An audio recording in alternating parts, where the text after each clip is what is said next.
on towards the finish. GAINE Carrington is in front of Hallmark, who's then running a magnificent run. GAINE Carrington and Hallmark have singled out towards the finish. Hallmark takes the lead from GAINE Carrington with Shadow King next. Going on to the finish, Shadow King is coming fast, and Topical is forcing his way through on the rails. It's a magnificent race between GAINE Carrington, Hallmark and Topical.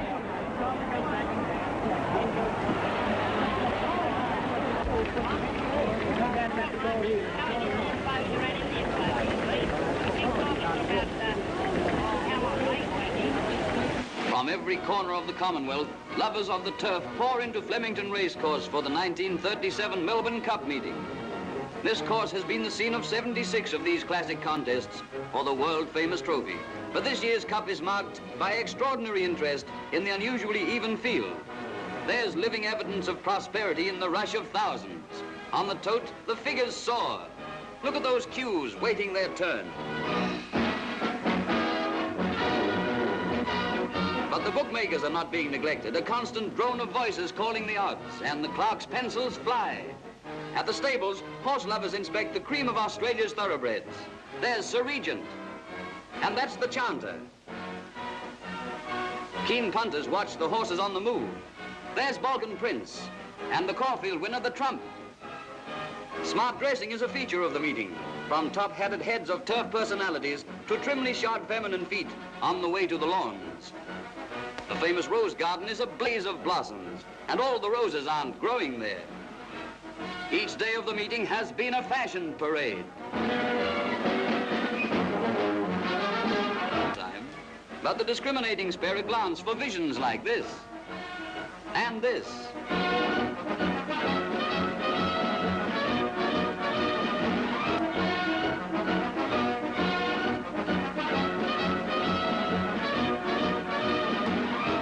All eyes are on the horses.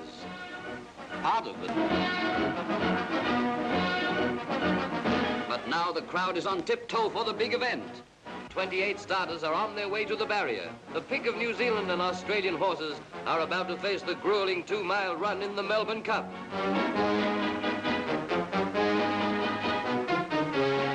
As they come onto the course proper, every horse in the great field of 28 is trying to get a good position for the 2 miles journey. But it is Tapestry that has the lead from Hewer and Royal Step, with Mr. Raven, the Sydney Cup winner, lying fourth.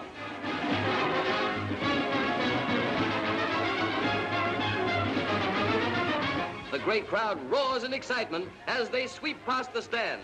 But Tapestry maintains his lead from Royal Step, Sarchery, Silver Standard and Marla, and as they sweep round the turn, Gay Knight and Sir Regent bring up the rear of the field. With a little more than half the race to go, Tapestry holds the lead from Royal Step and Hewer in the long strung-out field. To the straight, commencing the grueling dash to the post, Hewer leads by 1 length from Silver Standard, with Willie Wynn coming fast on the inside of Sarchery and Donasta. Here comes Willie Wynn to take the lead from Sarchery and Hewer, with John Wilkes on the outside. Slow motion pictures show every detail of this desperate duel. And now for the highlight of this glorious race, as the Trump leaves the rails to come through outside the leaders, making one of the most exciting finishes in years, as the 3 gallant horses put everything they have into a last heroic effort. Willie Wynn won't win. The Trump is trumping his trick. The smallest horse in the race is going to get the big money.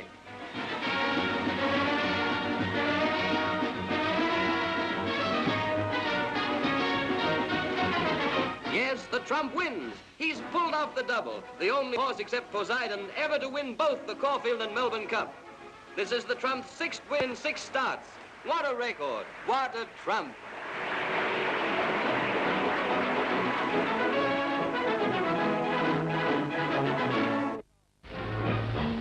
Flemington is the mecca of Melbourne's millions. They didn't all get in, but it looks as if they all tried. This year's crowd is liberally sprinkled with khaki, Air Force and navy blue.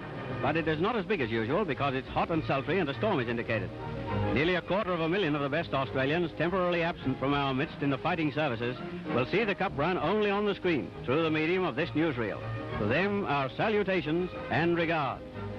In a few minutes, a huge fortune will change hands, all as a result of the fleetness of foot of just one of those horses. Queer fish, we humans.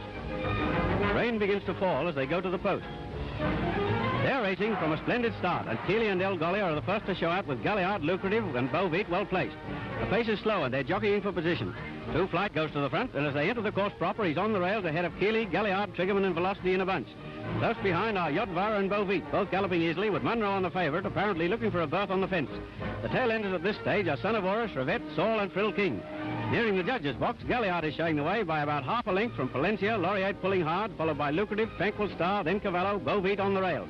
Tailing the field are It's Funny, Son of Horus, Shanghai, Yours Truly third last, and, mark you, Skipton second last, just ahead of Frill King. It'll be a different story when they get round again. Racing along the back, the field bunches up, and Skipton begins to make up ground. Sydney's idol, Billy Cook, is riding a heady, well-planned race. Son of Horus, too, is moving up smartly. Into the straight, Laureate is well in front, but Lucrative is challenging, and then Son of Horus sets sail after the leaders with a tremendous burst and is hailed the winner. But here comes Skipton, almost laughed out of the straight, unheard of early. He is now unwinding the dazzling finish of a real champion.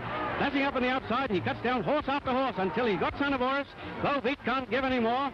Son of Horus is giving everything he has, but the Son of Marabou is too much for them. Skipton skips home with a 7,500-pound handicap for his lady owner. Son of Horus is second, with Beauvite 3/4 of a length away third. Let's slow motion analyze the finish. It only serves to make the superiority of the unlikely starter more marked. Skipton is a good 2.5 lengths clear, and while Son of Horus hangs on gamely, Munro on Beauvite puts away his whip. The Melbourne Cup is over. Dozens fainted in the heat earlier in the afternoon, but after the finish, the heavens opened and cascaded a deluge. Weather gods are unkind, and drizzling rain damps the ardour of many who want to see the running of the Melbourne Cup of 1947. Umbrellas, galoshes, overcoats are routine attire. Cup Day is in contrast to Derby Day, when warm sunshine brought out a fashion parade. Committee men even dug out their pre-war grey derbies. This is all Australia's race, and throughout the nation, workers call a giant stop-work meeting for the fleeting 3 minutes it takes to decide. They're going to the post. If that crowd only knew now what it will know in less than 5 minutes, there'd be a lot of homeless bookmakers in Melbourne tonight. But it doesn't know, and so far no bookmakers have been detected sleeping on the Yarra banks. They're off on their grueling journey. Red Fury, who was expected to try and lead all the way, is hemmed in, and Simons cannot get him clear. With the track cut up and heavy, no other rider seems anxious to take up the running. The track is heavy. See the way they cut into the turf. Little Fresh Boy is buffeted in the pack and a good way back. Most of the field is pulling double, but as they approach the stand for the first time, the 100-to-1 chance Royal Scott pulls his way to the front and leads from a bunch field.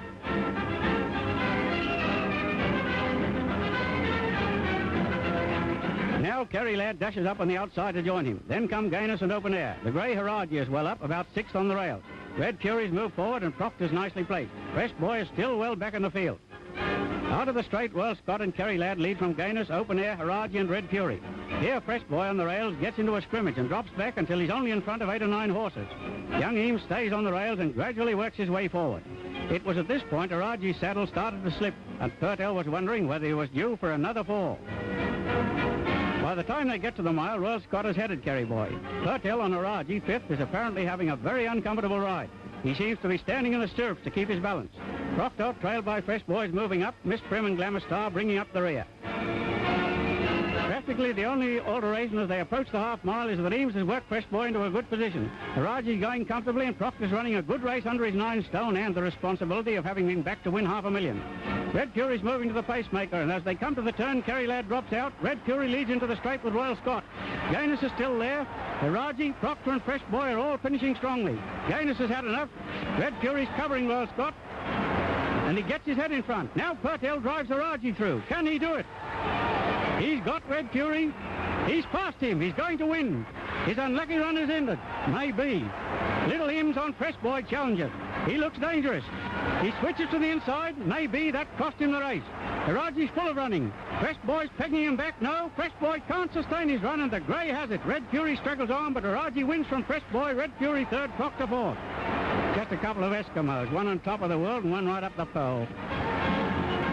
Let the slow motion camera analyze the finish. It shows that notwithstanding Fresh Boy's game effort, Herowinquie won fairly comfortably, ridden hands and heels by Purtell. Herowinquie is the first grey to win since Tory Boy's victory in 1865. That tells you how long the Labour Party's been in power.